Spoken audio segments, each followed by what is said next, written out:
Now for something slightly different, we've got the Simple Mail Transfer Protocol, SMTP, and this is again the application layer protocol, and this is for handling outbound email.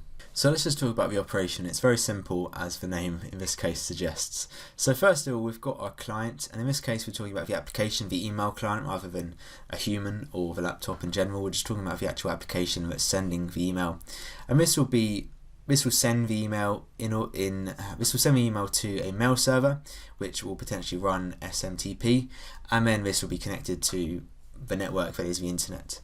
It's a great graphic as always. So a mail server that runs this protocol will have a database with users' email addresses linked to the DNS. So you've got a domain part of your email, as you know. So say this is a Microsoft mail server. If you're sending to someone at gmail.com, it will know where to send that. It will know the servers of Gmail because it will have this database that's linked to the DNS. So it will be able to send it to other mail servers where the inbound email protocols work. So now to look at a couple of inbound email protocols. POP and IMAP, again they work at the application layer.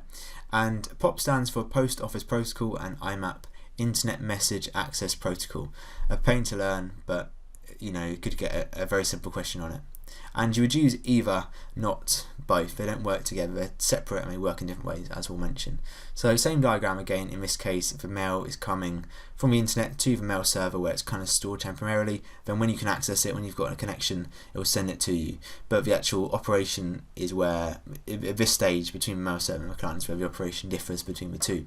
So POP does not keep the server and client in sync. That's a very good phrase to use.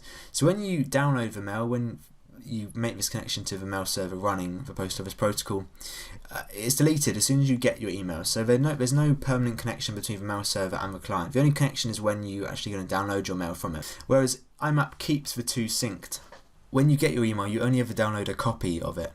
So the only way it actually gets deleted from the server running IMAP is when you actually delete it from your client. So you sort of tell it to delete it, whereas POP just does it automatically. Whereas IMAP will keep track of any changes you make in your inbox. So for example, you might move your email to another folder, the mail server will keep track of it. And this is why you can access IMAP from lots of different accounts. Whereas if you try to do it with the Post Office Protocol, it only ever really work on one account because you can only download it once, if you know what I mean. So it's difficult to remember which one does which. I kind of remember it like the post office doesn't keep a copy of your parcels when they deliver something to your house. So they don't care as soon as you get your email, it's fine. But the IMAP is much more, they're kept in sync, so it's kept updated.